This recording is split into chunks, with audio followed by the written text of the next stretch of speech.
After watching the 10 plus hours that the final season of Stranger Things took from me, I have come to the intellectual conclusion that it sucks ass. Let's talk about that. The original intrigue and tight dialogue and purposeful characters have become watered down droplets from what they used to be. They're just predictable, boring, and there's no longer stakes that are actually meaningful. With characters being added and hardly any killed off, apart from the one token character per season that you're meant to love entirely just to be killed off for no reason, it no longer feels like there's real consequences to actions. Of course, from a writer's perspective, you can understand this. If you kill off someone's favourite character, they may stop watching the show entirely. Think Glenn from The Walking Dead. I know a lot of people who stopped watching after he died, myself included, for a year. But when you really get to the base of it, you realise they didn't stop watching because of the character dying. They stopped watching because the dialogue became absolute ass. And to Stranger Things, I say, why? This is it. This is the end of Stranger Things. There are no more consequences. You cannot lose an audience once they have reached the end. So why hold back? Even Mr. and Mrs. Wheeler, who serve no function to the plot whatsoever after they survive, aren't even killed off. As much of an oxymoron as that statement is, I hope you get what I mean. Well, characters don't need to necessarily die in a show to make it good. So let's actually unpack what really makes Stranger Things Season 5 a bad season. In Season 4, we're set up with a sort of hit the ground running once we hit Season 5, but instead we don't get that. Eleven manages to revive Max somehow. Apparently that's an ability she has despite it not being mentioned at all. The rip that goes through Hawkins is now covered up entirely, with no talk or gossip or say on it at all. And there's no proper relevancy to setting up Season 5. The near merge of Hawkins and the Upside Down is entirely, it's just all back to normal. It's clear the writers wanted to do what they usually do, where in the first episode they set up all the gags and the humour and they squeeze it in whilst they can before there are stakes and consequences. Except when you end a season with what should be stakes and consequences, we are expecting the rest of it to come through.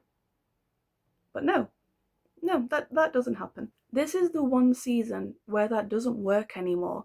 In the other seasons, something was fixed. They had to resume normality for a while. But for the premise of Season 5 to be really Season 5 as it was promised, this couldn't go ahead, but it still did anyways.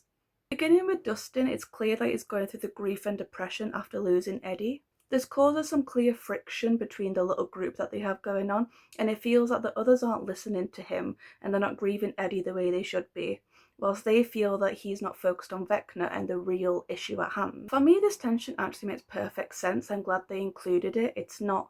It adds a lot of individuality to the characters, and it shows that Dustin was the closest with Eddie despite them all being in the same group still. I think it also does a clever way of showing how they become so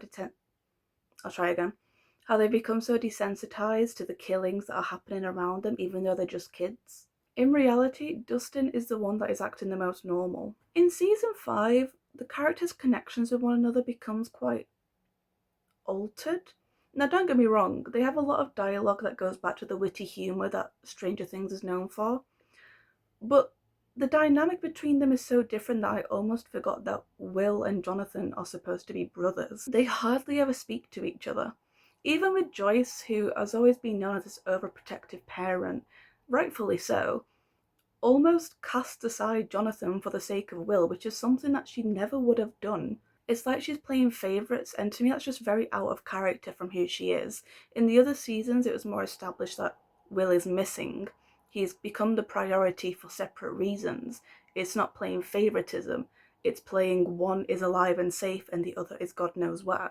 I used to get that feeling with Nancy and Mike as well, but I think that's a little more forgivable because they're nowhere near as close with each other as Will and Jonathan are. But until Season 5, I forgot that Holly Wheeler even existed. When I first heard the name, I thought that was the mum's name, so I thought the mum was going to be in it more.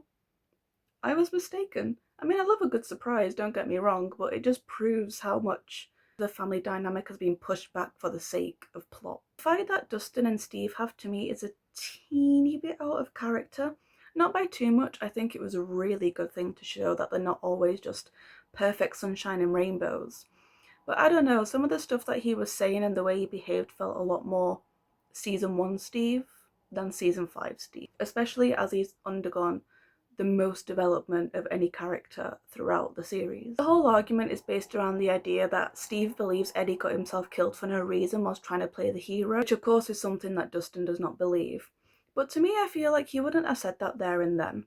He knows Dustin is dealing with the mental health battle of the grief and dealing with this. I worry they almost destroyed his entire arc for the sole reason to reveal the door. Because they end up physically fighting, which I do think is very in character because Dustin's the one that initiates it, and I don't think Steve would have ever gone to that level. But how convenient, door is door when door needs to be door. I also think it's quite a powerful moment when we realise that when the ladder falls, that's where Steve would have been if Dustin hadn't held on to him. It's a good metaphor, even if it's done physically, on how close they are and how much they need each other and rely on each other. And no matter how much they're going to argue, they still care for each other. And I'm really glad they did that. Continuing to bully Steve, his entire love triangle being revisited is a goddamn nightmare. There was no reason to do that. I know in season 4 that it's teased Nancy may no longer have feelings for Jonathan, but that doesn't mean you have to drag Steve into their little shabockle again. And of course she's seen Steve in a new light. He's become a new character since she knew him, and especially when she dated him. And it could have been a good idea for her to have a crush on him, but him not really reciprocate those feelings. But that's not really how it felt for season 5. Both of the characters had already established they no longer have feelings for each other, that being Steve and Nancy. Obviously feelings can be revisited, but Nancy hasn't changed as a person. She's just had to adapt to situations, but her morals stay the same, her ideas stay the same, her outfits are overall still her style. Like, I don't understand what would change from Steve's perspective to cause a love triangle. As for Jonathan, I think he could have been left out of this season and nobody would have really batted an eye. I love the actor, don't get me wrong. It's just they forgot about him when it came to everything. After season 2, he lost all he had going for him, really. You could tell in season 4 they didn't know what to do with him becoming a stoner out of the blue. Obviously it was really hilarious, it got a lot of laughs from me, but it didn't add anything to the story. And especially with him being in the group that did the least amount of anything in that season, it just really washed him down to nothing. So in season 5, he doesn't even have a leg to stand on. Now in season 5, he's only there to serve a love triangle. In my opinion, they should have killed him off. Something more redeeming. But hey, I'm not the writer. However, Nancy and Jonathan's breakup scene, although at a very inconvenient time, was a very good breakup scene. It's not overly dramatic, it's not filled with this hatred for one another. It's just simple and mature. Sometimes you fall out of love with somebody and you don't know why. Sometimes you still care for them, but you don't want to be with them. It feels a lot more real, and I appreciate that in a show that is all about fantasy and cosmic horror. However, all throughout the stress and the dire situations that the storyline gives, the characters never ever refrain from a long, drawn-out, emotional scene. Every time, it's out of place. They should be in danger and then talk later, but no. I understand that sometimes when you're in danger, you think you're gonna die, your feelings are gonna come up, you talk about stuff, you're more emotional, you're more inclined to be open with somebody when you think there's gonna be no more after this. But it's a very long sequence of dialogue. It's not just a quick confession. It's let's talk about our feelings, build on it, and then see where we are and keep talking about it. I mean, hey, they gotta get that TikTok approved sign. All the edits and audios of the emotional dialogue that I see. It's mental. Now, our most important character, Vecna, Henry, no longer feels evil. In the scenes where he is playing just as himself the way he looks, he feels kindly manipulating, not outright evil, the way he's been established as so. I understand he's talking to children, but that never stopped him when he was talking to 11. They've turned him from this mental asylum patient into this creepy unnerving weirdo. No longer is the darkness that was within him there. Now he's just a babysitter for the majority of the show. This is similar with Dr. K. To me, a pointless villain. I think she was set up to be a main villain, and don't get me wrong, she is a really good metaphor for the idea that there's always going to be somebody evil out there. But I don't think she works. She's just a forgettable character.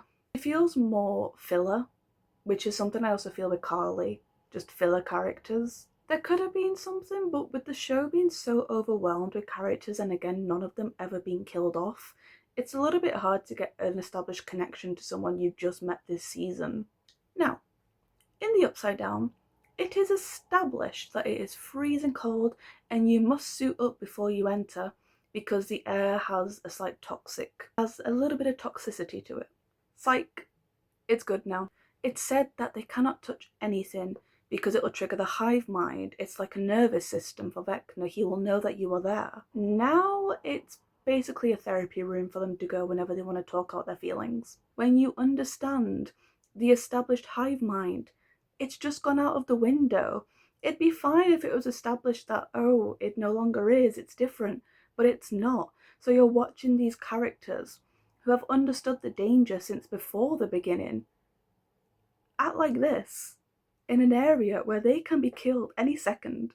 I do hope they paid the producer of Twilight a hot wage because they milked that blue light for all it was worth. But I digress. For the finale, there's this scene that happens at the end of an episode where Nancy, she's about to pull the trigger to destroy the matter, but due to Steve and Dustin's argument, the walkie-talkie is broken. Dustin's trying to warn Nancy, but she can't hear him. He's screaming, he's shouting that something really bad will happen. There'll be catastrophic consequences, that under no circumstances can she pull that trigger. And she pulls it. And you're really worried, you're really set up for the next episode. But then nothing happens. It was nothing. Everything is okay. And even everyone around, they're fine. They're not even breaking a sweat. And then this is when they have their breakup scene. In the middle of this moment, catastrophic consequences were promised as of her shooting it. Very little was delivered overall. This could have been a monumental moment, a real depiction of consequence and action, how they go hand in hand together. But overall, it was just to end the episode and make you watch the next episode there and then. There's also, I almost forgot about this. There's a moment where Will accidentally reveals to Vecna where Max is. She's in the hospital. Where did Vecna think she would be? All of her limbs were broken. Of course she's in the hospital. Also a big moment where Henry has lost that terrifying intelligence that he used to have, that really overarching feel that he will be a difficult villain to destroy. And he couldn't put two and two together. I don't buy it. Will buyers buy it. But again, there aren't consequences to Will accidentally ratting this out. He fails in hurting her and gives up there. This is such a common thing that happens in season 5. There's just so much potential to happen, but instead everything turns out okay like it always does. There's never consequences. That is my biggest issue with this season. And in a series like this especially, the audience becomes lost because nothing feels at stake anymore. It just becomes predictable. Even with Nancy killing the soldiers, I think this could have been something more fleshed out. I think we forgot Nancy's never killed anybody. She's, 18, I think? Why would she have killed people? She's treated so casually, just killing people when the moment arises. Do people forget there are actual mental consequences to taking somebody's life? Should have added so much weight and trauma, something for her to flesh out inside of her. I understand that she's doing it for the better good in that moment, and overall it needs to be done. It doesn't mean that the trauma just flies away on its own because, oh well, it had to be done. And I also understand the whole idea of a girl boss. Like, so far in the show, mainly men have been killing people, but that's because they put the men in the positions most able to. Like, Hopper was a cop and then was kidnapped. Of course he's going to be killing people with more ease than a college student. We have to remember these are real people. I understand it's a show about sci-fi and cosmic horror, but these are the people that ground us and make it more enjoyable because they're real people who should be experiencing real consequences, but they don't. They experience nothing. They just go about their day like it's a skip in the park. There's also another moment that could have felt a lot more heartbreaking, and that is Holly's brief escape. The series builds to her escaping, but then she's immediately recaptured. So the entire part that we've followed her, in which she escapes, has become useless and wasted time almost on the screen. This could have been a bigger moment to really utilise Vecna's strength to show it off, to show this useless cycle that she is in. And it can even reflect on Holly, how she keeps fighting and she doesn't give up, but then she can maybe begin to give up. And that's a reflection that despite being a strong character, there's always a limit. Instead, it just comes across as really frustrating, and like, I feel that time on the screen could have gone to other stuff instead. Because again, the show's not thinking of the consequences, it's just the plot. The plot could have stayed the exact same with her escaping and being immediately recaptured, but it needed that extra element to show off Vecna's skill and his intelligence and the effect that it has on Holly. Overall, with this bit, instead of being left with the pure terror that is Vecna's intelligence and power, you're left frustrated. Left frustrated watching scenes that have had no value. Holly and Max's scene is a little bit heartstring tugging, I have to admit. And then Holly's decision to go back to the kids is very intriguing. She insists for Max to leave so she can explain everything to everybody else. As a moment, Max's overall lack of mental impact from being practically isolated for 2 years really bugs me. She should have been an emotional mess, just entirely broken. Almost nothing like the girl we knew who was so stoic and like a hard case. But no, she functions just fine, don't you worry. She will always function when the plot needs it. With the way she's handled, I'm inclined to believe that she was supposed to die at the end of season 4, but the writers just simply couldn't go through with it because they were scared of losing an audience. Even though this was the finale, I'm going in circles at irritation, man. Back to her and Holly's scene. Apologies, I digressed a lot there. It becomes a lot less interesting because it's become repetitive. They nearly escape just for Vecna to stop them. Then they nearly escape, and then Vecna stops them. Then they nearly escape, and then Vecna stops them. It just weakens the impact that it has quite a lot in that moment, especially when they nearly escape, and that's just the big scene. Now let's take a little bit of a step back for a second. And what's the first thing that you think of when the words Stranger Things are said? One of the things that you might have said is the Demogorgons. They're the first thing I think of personally, and they have been since the beginning. They are the most established threat in the entirety of the series. And in season 5, they're nowhere to be seen. They were everywhere in season 4. And now all of a sudden they've gone to extinction. Now they wait until the literal finale to show up. This could have been easily solved with quick clips of them running in the background and then the gang having to work out different routes or hide behind stuff. But no, such a big staple of Stranger Things is now practically gone. There is, of course, the overall idea that the Demogorgons serve their purpose, and then they return to the body of the Mind Flayer that then absorbs their power, and it becomes stronger through that. Considering the final battle, I'm inclined to disagree with that statement, but anyways, I'll save that for later. It's very similar as well with the bats that kill Eddie at the end of season 4. Perhaps the Mind Flayer conjured them up for a singular purpose and then ended it there. But I don't believe that. Why bats then? Why not just more Demogorgons? Oh, I know. It's because we needed Eddie alive so that he and Dustin can have an emotional parting, so he can't be killed straight away. That's why. Overall, with the Upside Down, I think the writers just broke their own rules that they established time and time again. The Upside Down is no longer toxic to humans, apparently. And you can't say that it's because it's weaker. It's not really. Like, did we forget back in season 1 when Hopper nearly passed out from it? Because I see a lot of argument online of whether it was toxic or not. He nearly passes out. That doesn't happen for no reason. And I guess maybe no longer are the vines connected to the overall hive mind. Guess they just lost that connection somehow. Talking with the hive mind and Vecna, clearly Vecna was not planned from season 1. And that's okay. As you go along a story, things change, new storylines develop, you encounter problems and you fix them with another villain or something like that.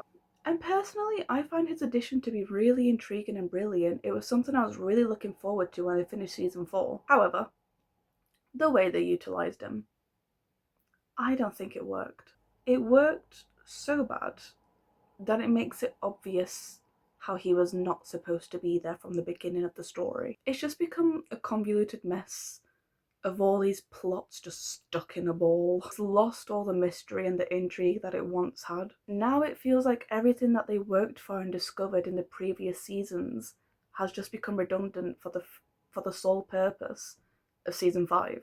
Vecna has a very clear nihilistic goal. Merge the Upside Down with the existing world to create a new reality. But to do this, he suddenly needs a group of children to feed off of, which is in itself confusing, because those children are supposed to be weak-minded individuals like Will.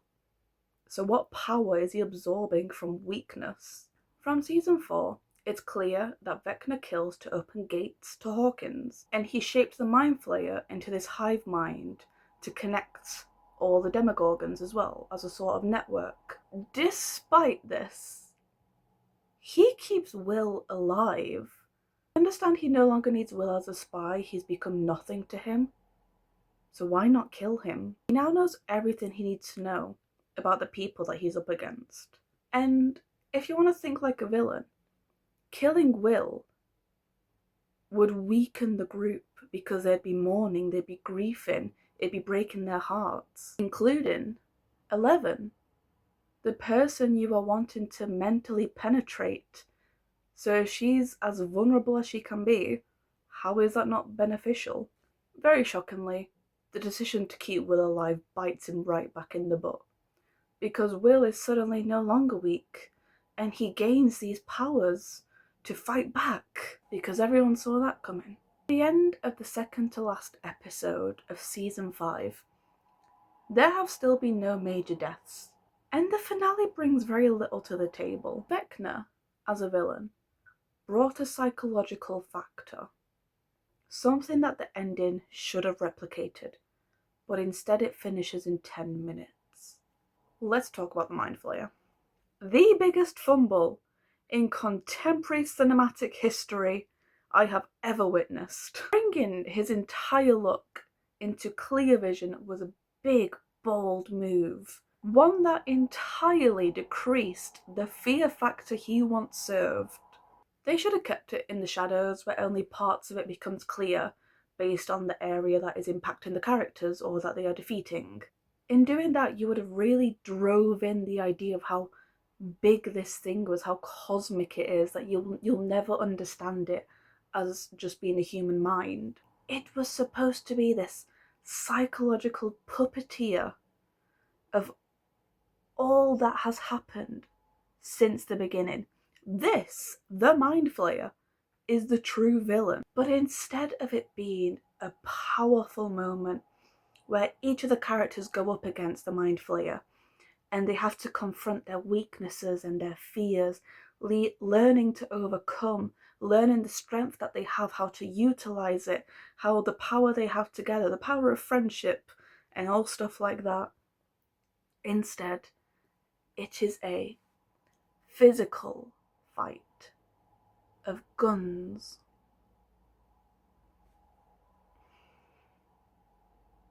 I'm getting angry again.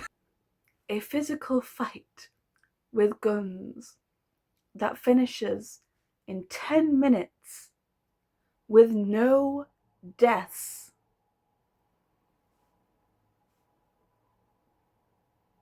And I'm getting 60s on my essays. Man, oh man. Nobody dying really hurt the show. It lost all of its shock value. The point of a finale is to leave consequences, stuff that sticks with the audience, so when they talk about it to other people, oh my god, did you see it?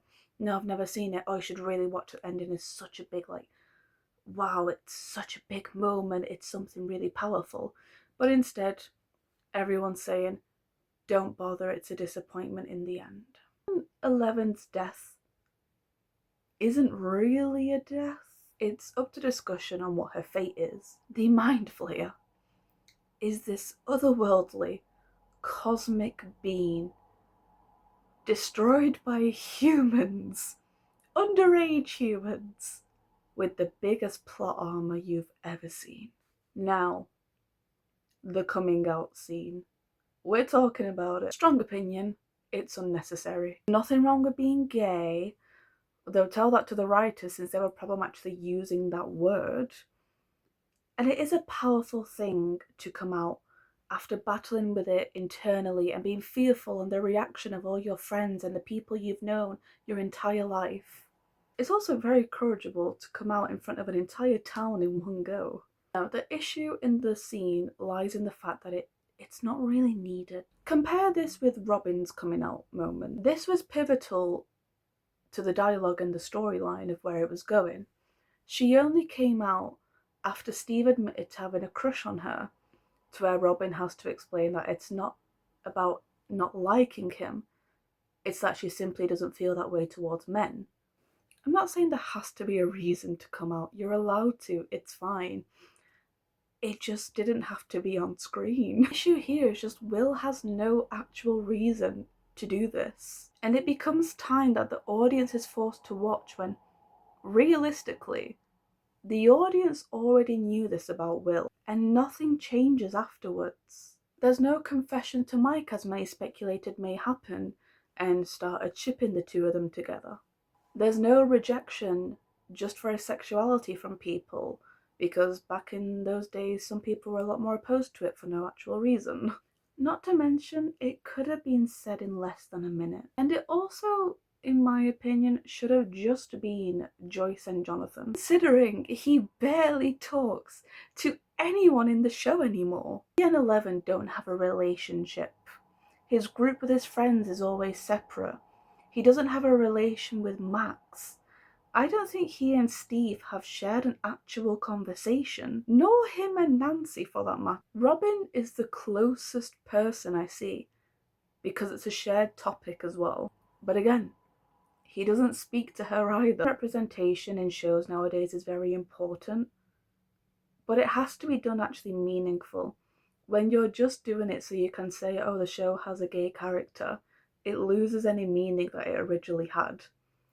And not to mention, in a show like this, where every scene is supposed to be valuable and represent something towards the plot or what will come further, you can't just include scenes for the sake of including a scene. You can't include scenes for the sake of representation. You're just including a scene that has no consequences or meaning to the story anymore.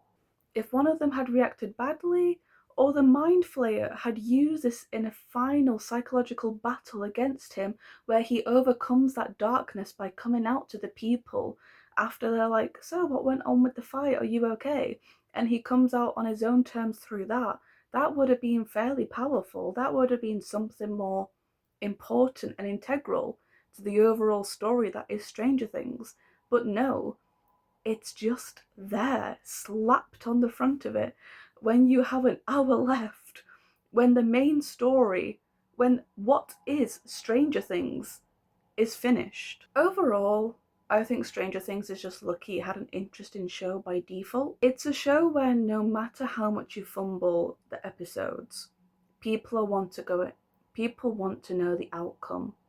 They want to know how it ends, no matter how badly written it is. I end this with the fact that there is Derris. I end this with the fact that Derek's family is still in the bomb.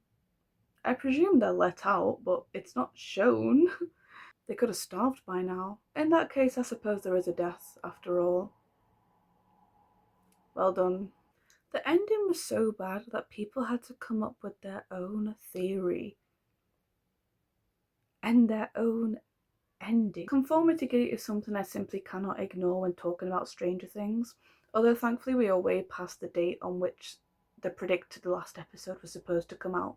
Obviously it didn't, proving it was simply bad writing. A main reason that this theory formed was because of continuity errors that happened between the scenes, like items flipping in hands between takes, flipped door handles, colours that changed, there were missing scars, there was missing people in the finale, which led to people thinking, well, Vecna didn't know that Vicky existed and that's why she's not there.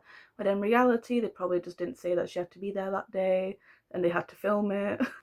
To make a big theory quite short, Conformity Gate is the theory that such a perfect ending that's so idyllic and the way it is because Vecna has illustrated that and he has invaded their minds. And because the number 7 appears everywhere, very specifically on the dice that are used, it was believed that on January 7th, a final episode would premiere and be the true ending.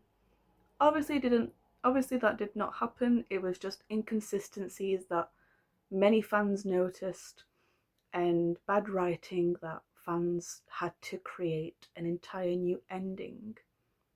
Perhaps the writers will reflect on this and consider this as a lesson learnt, we'll say. Thank you very much for watching. I hope you enjoyed everything I had to say. Please do start discussions down in the comments if you wish to. But yeah, I had fun. I hope you had fun too. A bit about me. I will be doing a lot of film not sure the word, analysis. And I also play games on Twitch by the same name on the channel, and they will be uploaded to YouTube. If you ever wish to take a look at them, please do, they're there for you. I've been Cherry Slice, you've been a great audience of my phone on a stack of books with my lamp behind it and an air freshener balancing you up. Forward to seeing you next time. Have a great week. Bye bye.